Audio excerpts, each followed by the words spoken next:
Perfect. Perfect. Perfect.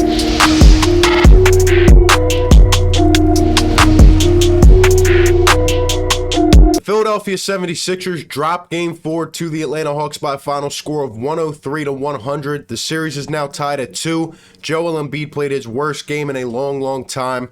Ben Simmons failed to step up and help him out, and now the Hawks have a bit of rejuvenated life as the series heads back to Philly for Game 5. What is going on, everybody? RB here. Welcome into Philly Take with RB. You know what to do. Smash the like, hit the subscribe, and ding that notification bell. That way you are instantly notified whenever I upload or go live. We go live every single Sixers game, and we've been covering the entire playoffs here on the channel, so be sure to stay tuned in. Man, that one was tough. And excuse me, I'm still congested. You know, that one was definitely rough for me. You know, thinking about it last night, getting up this morning. There's a lot to say about this, but first and foremost, man, it's disappointing.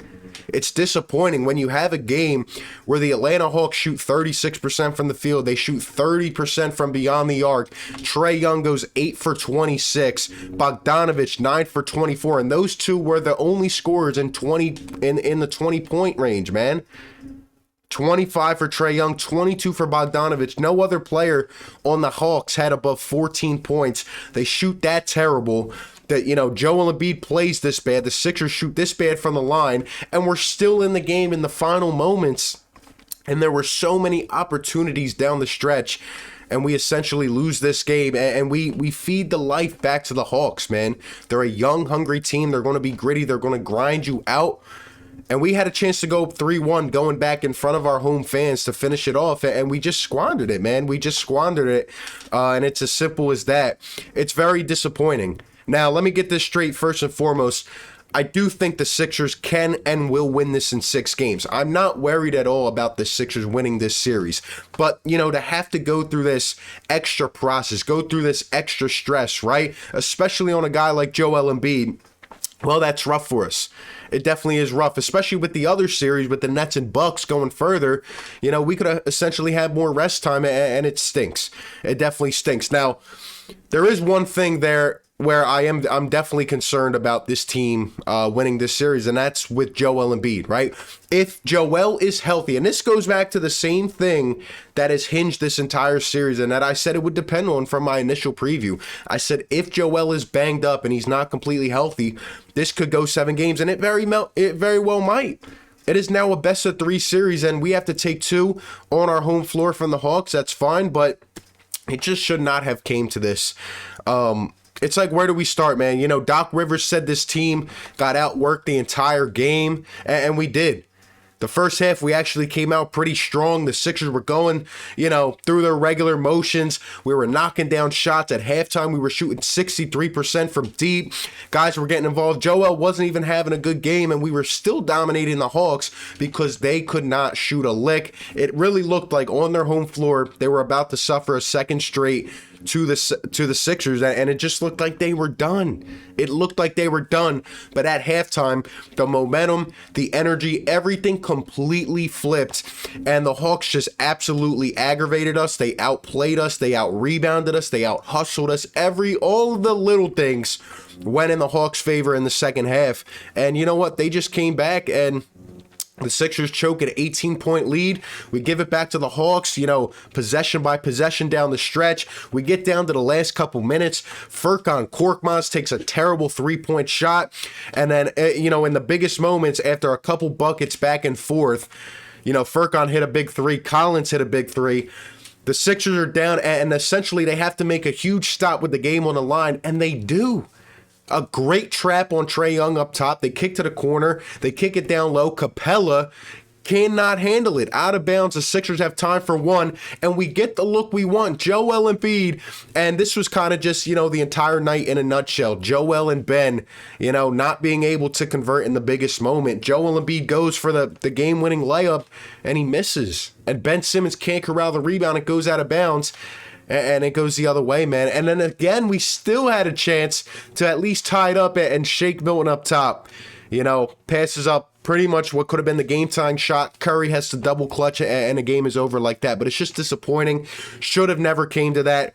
And, you know, the thing that I'm very concerned about is Joel's health. Like I said, you know, if you're telling me that Joel looks the exact same that he did in the first couple games, you're simply lying to yourself. And people want to say, oh, well, he looked good when he was putting up 40 points in game 2. I know he did. And you know why? Because he was healthy. There is no way. I'm telling you guys right now, something must have happened over the weekend, because off 2 days of rest, Joel Embiid came out, and from the initial tip all the way to the final moments, he just did not look the same. He couldn't run up that and down the floor the same way. He was grimacing. He was holding his knee. He was huffing and puffing. His head was down, his hands on his knees. He even went back to the locker room in the second quarter.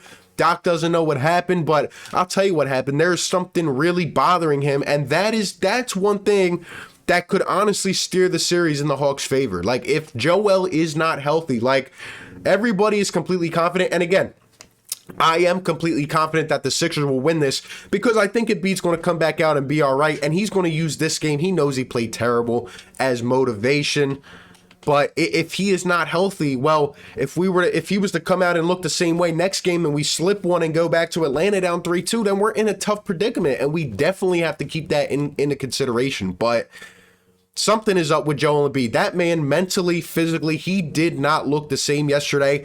And as a result, look, I'm not making any excuses for Joel Embiid. His play was awful. It was one of the main reasons, if not the main reason, we lost this game. 4 for 20 from the field, 17 points and 21 rebounds. But I don't care. Bad decisions, turnovers, bad late game decisions, not passing out of the double teams, not trusting your teammates, trying to play hero ball. It literally looked like the old, inexperienced Joel that had the talent. But this year, we've seen a different Joel Embiid. It's been night in and night out. We've seen greatness every single game, and it's been on a consistent basis. We did not see that last night, and it was very much a shock to all of us, because he looked like, from a couple years ago when he would have these kind of games, and he just did not look right. He did not look right all night long. And if you're trying to tell me he did, you're lying to yourself. And again, it's no excuse. He has to play better. And maybe Doc Rivers has to get a hold of that, and look at it. But in his presser, Doc Rivers said, we're going to continue to go to our guys. I guess it is what it is. But Joel Embiid played absolutely terrible. And, even with him playing as terrible, this game was this close. But it's just unfortunate. I didn't think we would see a game like this, especially after the first 3, where he looked, even through a torn meniscus, like he was very healthy. And it's a bit concerning, because this team is going to go as far as Joel Embiid takes them. And if he's not healthy, that is definitely concerning. Ben Simmons, on the other hand, 5 for 10 from the field, 11 points, 12 rebounds and 9 assists, 2 blocks. Yeah, I really don't care about the numbers, man. Ben Simmons was in the first half, he was very aggressive. And here's another thing as to why I know Joel wasn't good, and I was saying it on the live stream. He was not even down in the low block the entire game. Joel was not establishing himself early like he usually does, and you could just tell something was bothering him. Like, he wanted to avoid that contact.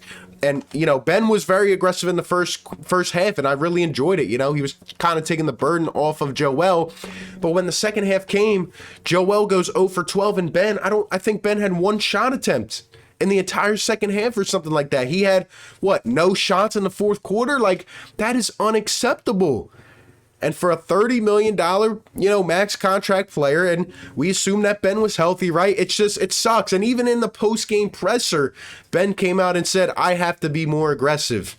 Last game, Doc literally had to go to Ben and say, you have to be more aggressive. And it's just frustrating, man. Again, Ben Simmons played amazing defense. He rebounded the ball. Ben Simmons played great defense and really helped us in that aspect of the game. Like I said, Trae Young was clamped. 8 for 26, and he was hurting too.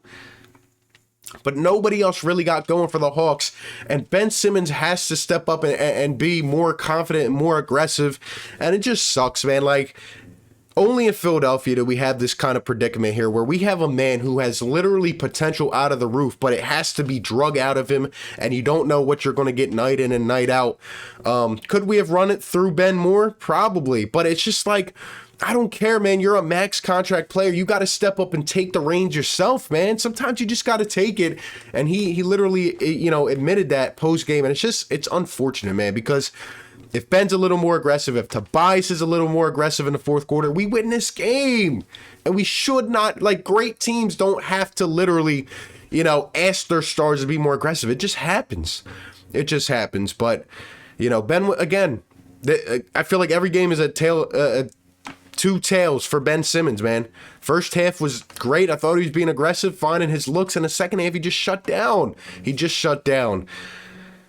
But Ben Simmons and Joel Embiid, man, just did not play well. It's going to be hard to win a game when those two don't. Tobias Harris was 8 for 15 from the field, 20 points, 2 for 3 from deep. I thought Tobias was great early, finding his looks, and then late in the game, again, he as well. Like, all of them just disappeared, man. And we weren't going back to Tobias. That, I guess, with not going to Ben and Tobias as much, I guess that could be attributed to Doc as well. Like, I don't know, the offense was kind of wacky late in the game, right? We're taking these weird shots. Tobias was benched even, and he came back with like 3.5 minutes. We had Matisse Thybulle and Ben Simmons and Furkan all together on the court. I'm like, what are we doing, man? Such a weird substitution, but Tobias went array late in this game as well. Seth Curry, I thought, played well essentially the entire game. 17.7 for 10 from the field, 3 for 6 from deep. We're gonna have to keep getting this out of Seth Curry. I think he's playing well. We essentially robbed the Dallas Mavericks of that trade by now. Curry is severely underrated, and he continues to do his thing. We're gonna keep needing that production from him. Furkan Korkmaz, 10 points. He was with the starting unit, and excuse me for opening my mouth and actually saying Furkan should start in place of Danny Green, who we definitely missed, by the way, especially in terms of the perimeter defense. We definitely missed Danny. Furkan was getting toasted on the defensive end. He made a few shots, but late in this game, I don't know if he should have been in. Furkan was not really cutting it and took a couple bad shots. Now, he did hit the late clutch 3, and I'll give him credit for that. But other than that, I don't think he really impacted his game that much. And again, I saw a few opportunities where he's trying to be a point guard, where he's not. He's a spot-up shooter. The bench really didn't impact that much. Shake went 2 for 7. Matisse went 2 for 7. Maxey got a few minutes, not much run. I thought Matisse's defense was great. He had one steal where he came from behind Trae Young, plucked it, hit a 3 down the other end. We're going to keep needing that. But again, he was 1 for 5 from 3. We don't have enough offensive production there. Shake Milton on that final shot where he refuses to take it. He was wide open. I don't care what the play was. You have 6 seconds left. You come down the floor. They're leaving. It was a defensive miscommunication on John Collins, and they were leaving Shake Milton wide open, and, well, he didn't take the 3. It's unfortunate. George Hill, man. I'm getting tired of George Hill. We have to have a conversation about him. Like, this is what we got him for, and he's giving us little to no production. It's very disappointing. At this point, I don't even know if he could be on the floor.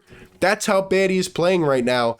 We're going to need more out of all these guys. Dwight tried to come in, had 7 points and 10 rebounds, tried to make his energy felt, a couple nice slams, getting in people's faces.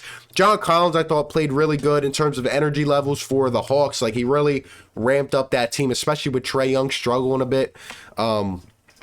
But, we just needed that Energizer Bunny. We did not have it. And overall, we were literally outclassing the Hawks in every category in the first half. And then, they just came back and completely outworked us, like Doc said, in the second half. And it's just disappointing, It's just very disappointing. We had a chance to seal this game, and people are very confident. I'm confident, but again, with that little asterisk, if Joel is healthy, because if he comes out and is not healthy, like, we don't even have another day for travel rest. We play on Wednesday. We have one day in between going back to Philadelphia, and the way that I saw Joel Embiid, I got to be honest, like, it's getting very tiring always having something dealing with Joel Embiid in the playoffs. It is, because this man is so great and can take us to where we need to go, and it just sucks. And I'm not going to rake Joel through the coals, because I know he's going to come back and have a good game, and we're going to need it. And we should be able to wrap this up. All I'm saying is we better wrap this up in 6, because the way we played last night, just giving them the momentum right back, we are the more talented team. And, again, respect to the Atlanta Hawks. They were hungry. They took, advantage last night, but the Sixers shot themselves in the foot. We have nobody to blame last night except ourselves. We absolutely lost that game. and just a lot of boneheaded mistakes late in the game, and those cannot happen. I think they're uncharacteristic for the Sixers team, who's usually smart. They usually play great defense. The Hawks only had like 4 turnovers. We didn't even force turnovers. The pressure is kind of on Philly to win this next game because we want to go back to Atlanta up 3-2 and try to finish it out. Even if we don't, then we would come back for Game 7 in Philadelphia. But definitely disappointing, man. Definitely disappointing. I'll keep my confidence. I don't think the Hawks get another one in this series, but, you know, 2 games is good for them. It's definitely good credit for them, and we will see what happens, man. But Joel Embiid has to be healthy. I'm going to really look early next game to see what happens. And I know something happened. They just didn't tell us. And that's no excuse. He played absolutely terrible, and that was the main reason why we lost. But let's just hope let's hope health resides on our side. Those are just my thoughts, guys. You let me know all your thoughts down below. What did you see from this game? How do you feel about it, especially going forward in the series? Give me all your thoughts down below. Appreciate you all for tuning in. Be sure to like, comment, and subscribe, and I will catch you on the next one. Peace. Perfect. Perfect. Perfect.